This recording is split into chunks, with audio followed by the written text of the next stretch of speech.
Bonjour à tous. Les insectes et les larves vont-ils bientôt grouiller dans nos assiettes?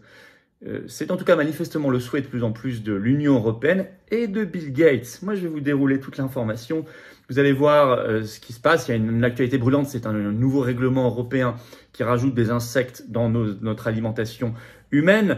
Vous allez voir les vrais sponsors de cette affaire, leurs vraies raisons et les faux arguments, notamment l'argument écolo qui a été totalement démonté. Je vous explique tout ça dans cette vidéo importante, très importante, qui touche au mondialisme, au passe carbone, à beaucoup de choses. Vous allez voir cela. C'est très concret également. Et faites circuler en partageant sur vos réseaux sociaux. Également en vous abonnant à cette chaîne YouTube. Très bon moyen de le faire. Petit bouton en dessous, c'est cliquer, c'est gratuit, c'est direct, c'est instantané. Profitez-en pour appuyer sur la petite cloche à côté, comme ça vous recevrez les notifications des futures vidéos et des futurs directs sur cette chaîne. D'ailleurs, notre futur direct, c'est ce vendredi 27 janvier, 19h. Ramenez du monde. Je prendrai vos questions en direct. Notez d'ores et déjà cette date. Vous pouvez également noter deux autres dates. Je suis le jeudi 2 février dans la Sarthe, Tour de France de la Résistance le soir. J'ai très envie de vous voir très nombreux. Il y a peut-être encore quelques places. Information, réservation, vous écrivez à référent72@les-patriotes.fr. Bien sûr, sans accent et tout collé. Et vous notez samedi 11 février, l'après-midi à Paris, grand rendez-vous national de la Résistance, grand cortège national. On y reviendra plus en détail bientôt, mais notez cela. On va vous aider pour le covoiturage de toute la France. On a entendu vos souhaits là-dessus. On va mieux l'organiser. J'y reviendrai aussi dans les jours qui viennent. Voilà ce que je voulais d'ores et déjà vous dire. Grand merci à ceux qui se sont abonnés à la chaîne, en tout cas récemment, et à ceux qui vont le faire, je le sais, dans les minutes qui viennent. Alors, on y va. Les insectes dans l'alimentation humaine. Ben, écoutez, il y a une vraie accélération. D'abord, je rappelle une position de principe. Moi, je n'ai rien contre ceux qui veulent manger des insectes. D'ailleurs, il y a à peu près 2 milliards d'êtres humains sur Terre qui régulièrement mangent des insectes c'est culturel, voilà, notamment sur le continent asiatique ou africain. Il y a des pays où c'est même classique. C'est pas le sujet ici. Le sujet, c'est la contrainte, notamment par absence d'information. Le sujet, c'est la contrainte mondialiste. Le sujet, ce sont les raisons idéologiques, notamment la mise en place d'une société de caste, les insectes pour les gueux et la liberté totale, y compris dans l'alimentation, pour une petite caste. Ça, c'est l'idéologie derrière et vous allez comprendre très bien pourquoi. Alors, l'actualité. Rentrons dans le vif du sujet. Ce 4 janvier, donc c'est récent, publication au journal officiel de l'Union européenne d'un règlement de l'Union européenne signé donc par la présidente de la Commission Ursula von der Leyen qui, je cite, autorise la mise sur le marché de la poudre d'Aketa domesticus, c'est-à-dire les grillons domestiques partiellement dégraissés en tant que nouvel aliment. Fin de citation. C'est le règlement UE 2017/2470 dans le détail. Vous le trouverez bien sûr intégralement en ligne. Alors, je me suis intéressé bien sûr à tout ce règlement. Je l'ai lu et le point 8 m'a particulièrement intéressé. Regardez, je le prends, je l'ai imprimé. Je vais vous lire le point 8 parce qu'on apprend dedans que les études sur le caractère potentiellement allergène grave de ce produit, ces études ne sont pas terminées. Pourtant, ça y est, la mise en consommation, elle est décidée. Je vous lis.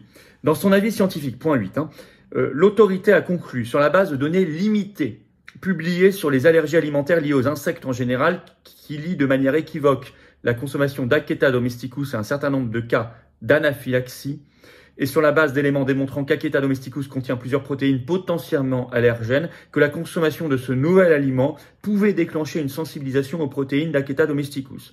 L'autorité a recommandé de poursuivre les recherches sur l'allergénicité d'Aketa domesticus.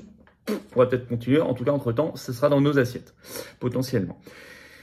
C'est quand même assez extraordinaire. Alors, c'est un règlement, donc les règlements, contrairement aux directives, n'ont pas besoin d'outils de transposition comme une loi, c'est directement applicable dans notre droit. Ah, ça, il faut le savoir. Le règlement européen, c'est ça. Alors, à l'annexe du règlement, on apprend, il y a le détail, que ça pourra représenter, donc ces poudres de grillons domestiques, jusqu'à 2% des pains et biscuits secs, 3% des barres de céréales, 1% des sauces, 1,5% des biscuits. Il y a plein d'autres exemples. Vous irez voir si ça vous intéresse, bien évidemment. Bien évidemment, si vous êtes contre ce modèle de société, rejoignez-nous. Ah oui, mais c'est peut-être le moment de le faire aussi. Et nous, on est pour le Frexit. Aux patriotes, pour sortir de l'Union européenne. Vous pouvez adhérer ou reprendre votre adhésion annuelle. Si vous avez adhéré il y a plus d'un an, pensez à réadhérer, c'est pas automatique. En tout cas, vous serez bien accueilli tout de suite et mis en relation avec des gens qui pensent comme vous, près de chez vous. Pas de solitude, pas d'isolement. On se bat ensemble. C'est ça l'intérêt aussi de cette carte orange d'adhérents ou de réadhérents aux Patriotes. Si vous voulez adhérer ou réadhérer dès maintenant, c'est le premier lien, c'est le même lien. C'est le premier lien sous la vidéo en description. C'est un lien également en commentaire épinglé et également en cliquant directement sur l'écran, notamment en fin de vidéo. Sous la vidéo en description, le deuxième lien sera pour faire un don de soutien aux Patriotes. C'est également très vital parce que nous n'avons pas reçu un centime d'aide publique, nous n'avons pas d'aide des banques, or on fait. Voilà, et ça coûte cher. Et les dons supérieurs à 500 €, on a même ajouté des avantages, c'est expliqué sur le site des Patriotes. Et tout ça, adhésion, réadhésion, don, est défiscalisé aux 2/3 pour vous. Je reprends l'explication dans un instant, mais je voulais vous le dire, parce que je sais que des gens veulent se battre, mais en se battant, c'est pas simplement la télévision, les médias ou les réseaux sociaux, c'est de se battre sur le terrain, et ça, on vous le propose. Et les dons, bravo aux donateurs également, nous permettant d'agir. Bravo aux réadhérents. Bienvenue aux nouveaux adhérents Patriotes. Je reprends notre affaire. Ce règlement de l'Union européenne du 4 janvier sur les grillons n'est pas le premier. Loin de là, ça a commencé en 2021, vous voyez, c'est assez récent. Et ça vient toujours de l'Union européenne. Je prends par exemple cet article de Que choisir, toujours en ligne, du 6 mai 2021. Le titre, l'Union européenne a autorisé l'utilisation de verres de farine jaune séchée pour l'alimentation humaine. Une première, écrit à l'époque, Que choisir. Et en effet, autorisation accordée le 4 mai 2021 par un règlement, le règlement UE 2015/2283. Ça vient, nous explique l'article, de la stratégie qui s'appelle De la ferme à la table, lancée par l'Union européenne en mai 2020, vers un système alimentaire plus durable, nous dit l'Union européenne. Vous voyez déjà dessiner l'argument environnemental, écologique, j'y reviens dans un instant. Alors, il y a déjà à l'époque, dans l'article de Que choisir, vous irez voir si ça vous intéresse, un encadré qui s'appelle « Attention aux allergies ». Confère ce que je viens de vous dire sur le nouveau règlement. Par exemple, en novembre 2021, l'Union européenne avait également autorisé pour le criquet migrateur. Bon, est-ce que vous êtes au courant? Est-ce qu'il y a un débat là-dessus? Non, bien sûr que non. Capital, article du 9 mars 2021 à l'époque. Voici pourquoi les insectes vont bientôt se multiplier dans vos assiettes. Alors à l'époque, c'était interdit en France, le rappel capital, je cite la phrase, la France a décidé de faire jouer le principe de précaution. La consommation d'insectes reste donc pour le moment interdite pour l'homme. Ça, c'était à l'époque, c'est fini, parce que l'Union européenne nous l'a imposé. Et ce n'est pas fini. Selon la FAO, qui est l'Organisation des Nations Unies pour l'agriculture et l'alimentation, plus de 1900 espèces d'insectes seraient utilisées comme aliments dans le monde. Et la Commission européenne, à ce jour, a déjà reçu des demandes d'autorisation par le lobbying des fabricants pour, par exemple, la larve de petits ténébriens, mais aussi le grillon domestique des tropiques ou la larve de mouche soldat noire. Appétissant, bon appétit. Alors, d'où ça vient tout ça? Essentiellement l'argument écolo. Ça, c'est en tout cas dans l'affichage, pour le vendre. Il y a même de l'ingénierie sociale, je vais y revenir. Alors, par exemple, il y a plein d'articles. Radio France déjà le 6 juillet 2017, vous voyez, c'est pas tout récent. Le titre « Alimentation du futur, des insectes dans nos assiettes » et écrit Radio France à l'époque « En consommant ces mets, nous protégeons l'environnement ». L'Obs, encore avant, 14 novembre 2016. Et si les insectes étaient la nourriture du futur, une alternative intéressante contre l'effet de serre, écrit à l'époque l'Obs. Vous avez même déjà un rapport du FAO, donc les Nations Unies de 2013, qui préconise tout cela. C'est ce que j'appelle construire sur des années et des années d'influence comme ça, de l'ingénierie sociale, autour de la vache sacrée de l'environnement, bien évidemment, et de la lutte contre l'effet de serre.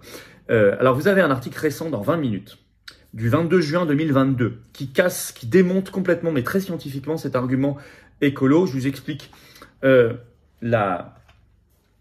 prémices de ce raisonnement en citant un extrait. Vous allez comprendre. Pourtant, malgré l'engouement médiatique, écrit 20 minutes, les études scientifiques s'intéressant au potentiel de la consommation d'insectes sur le plan environnemental restent mitigées dans leurs conclusions. Il est donc temps de donner un coup de pied dans la fourmilière et de voir pourquoi, malgré ce qu'on entend, les insectes ne seront peut-être pas la nourriture du futur. Alors, il y a notamment des explications précises dans cet article qui démontrent l'argument écolo. Je vous cite, toujours 20 minutes. Or, il peut être très difficile de conserver ces bénéfices environnementaux avec le passage à l'échelle industrielle, pourtant nécessaire pour réduire les coûts. C'est ce qui se passerait si la consommation d'insectes humaines se généralise. On va passer à l'échelle industrielle, bien sûr, pour les produire. Je reprends la lecture, de nombreuses interrogations demeurent. Par exemple, concernant la nourriture utilisée pour nourrir un large élevage d'insectes et les risques sanitaires possibles. C'est ainsi qu'une étude s'intéressant au contexte européen arrive à la conclusion que l'élevage d'insectes n'émet pas nécessairement moins d'émissions de gaz à effet de serre que le poulet. L'étude dont il parle, elle a été publiée le 20 octobre 2021 dans Science Direct. Alors maintenant, qui est derrière? Les réseaux mondialistes. L'Union européenne, on l'a vu, pour l'imposer, et beaucoup Bill Gates et sa fondation. Pourquoi? Parce qu'il y a une dimension très idéologique. Rattachée, je dirais, à la logique, même à la philosophie du pass carbone. Vous savez, ce pass, j'en ai parlé depuis plusieurs mois sur cette chaîne, qui est toujours dans les tuyaux, qui voudrait que certains auraient, sauf si vous pouvez acheter vos droits de liberté, vous aurez moins le droit, par exemple, de prendre l'avion, mais même dans votre consommation et votre consommation alimentaire. En gros, les insectes et les larves pour les mouches, pour les gueux, et la liberté totale, y compris d'alimentation, pour la caste. Et pour les gueux, des contraintes partout, y compris dans l'alimentation. Alors, c'est déjà Bill Gates est fou, par exemple, de viande de synthèse. Il a investi beaucoup là-dessus. Vous avez un article de CNews du 16 février 2021. Le titre « Les pays riches ne devraient manger que de la viande de synthèse » selon Bill Gates. En effet, dit-il, pour lutter contre le changement climatique, toujours le même argument mis en avant, avec de la viande de bœuf 100% synthétique, c'est-à-dire qu'on cultive des cellules en laboratoire, concrètement, des cellules de viande. Et en ce sens, à l'époque, Bill Gates disait « L'élection de Joe Biden est une bonne chose ». Réseau mondialiste. Alors, il a investi, confère par exemple cet article de BFM Business, déjà le 29 août 2017, Bill Gates et Richard Branson investissent dans la viande du futur, qui est de la viande de synthèse, pour 17 millions de dollars. Alors, je vous lis un petit extrait de cet article. Les deux richissimes hommes d'affaires ont investi dans Memphis Meats, une start-up californienne qui produit de la viande de bœuf, de poulet et de canard en cultivant des cellules d'animaux. Tout ça se situe dans la Silicon Valley. C'est de la culture, je l'ai dit, de cellules en labo. Alors, les insectes s'intéressent aussi énormément dans l'alimentation humaine Bill Gates. Là, vous allez sur le site de Veolia, tout simplement, la grande entreprise, veolia.com, et vous avez toute une étude là-dessus qui s'appelle « Demain, des insectes », donc le jeu de mots insecte, steak, des insectes à base d'insectes dans nos assiettes, pour l'interrogation, et ils expliquent le financement par la fondation Bill et Melinda Gates. Je vous lis l'extrait. Alors voilà, même Ikea, écrit Veolia, cherche à décliner ces célèbres boulettes dans leur version entomophage. Outre-Atlantique, la start-up All Things Bugs a levé des millions de dollars auprès de la fondation Bill et Melinda Gates, du département de l'agriculture américain et de l'institut de recherche DARPA. Elle est devenue depuis le plus grand fournisseur de poudre de criquet aux États-Unis pour l'agriculture, la médecine, mais également les particuliers. Voilà, donc Bill Gates évidemment très largement là-dessus. En conclusion, on retrouve toujours les mêmes dans les mauvais coups mondialistes. Union européenne, Biden, Bill Gates, certains milliardaires, la Silicon Valley, etc. À l'évidence, on est ici, ça participe d'une logique mondialiste de caste, de passe, de contrainte, société d'inégalité profonde. L'Union européenne y participe. Nous sommes favorables aux patriotes à la sortie de la France de l'Union européenne, au Frexit, ça n'est pas pour rien. Et je crois que c'est un argument de plus. Le problème ici, je vous l'ai dit, c'est pas que certains veuillent manger les insectes, mais c'est pas le souci. J'en ai parlé au début. Je dis c'est le côté très artificiel d'abord, labo, etc., très contraint, très secret, sans débat, sans information, sans transparence, très moralisateur, mensonger sur des arguments qui sont pourtant démontés. Plutôt que de réfléchir aux vrais problèmes de fond. On veut lutter contre la pollution sérieusement, mais aussi contre la souffrance animale d'ailleurs. Alors luttons contre le libre-échange mondialisé, contre les fermes-usines géantes dans certains pays, contre l'élevage ultra-intensif aussi. Donnons les moyens de passer à autre chose. Revenons vers des circuits courts et de qualité. C'est ça la vraie réforme. Mais alors ça, si vous attaquez à ça, vous attaquez au modèle mondialiste. Vous attaquez aux problèmes qu'aggrave l'Union européenne, notamment par ses traités de libre-échange. Et vous voyez pourquoi alors ils préfèrent nous mettre des insectes, des larves et des mouches dans les assiettes. Voilà ce que je voulais vous dire. Écoutez, franchement, je vous attends, patriotes, si vous voulez vous battre à mes côtés, à nos côtés. Et moi, j'ai envie de me battre à vos côtés sur ce sujet-là essentiel, de la qualité de vie, de la liberté et des vrais sujets. Le lien pour se battre, pour adhérer aux patriotes ou reprendre votre adhésion annuelle, c'est le premier lien sous la vidéo en description. Pour des belles valeurs, pour nous, les générations qui viennent. On ne se bat pas que pour nous, on se bat pour nos enfants et nos petits-enfants. Et on se bat pour notre France éternelle et l'humanité. Et c'est beau. Vous pouvez adhérer tout de suite, être mis en relation avec des gens qui pensent comme vous, que ce soit en métropole, outre-mer ou à l'étranger, on est présent.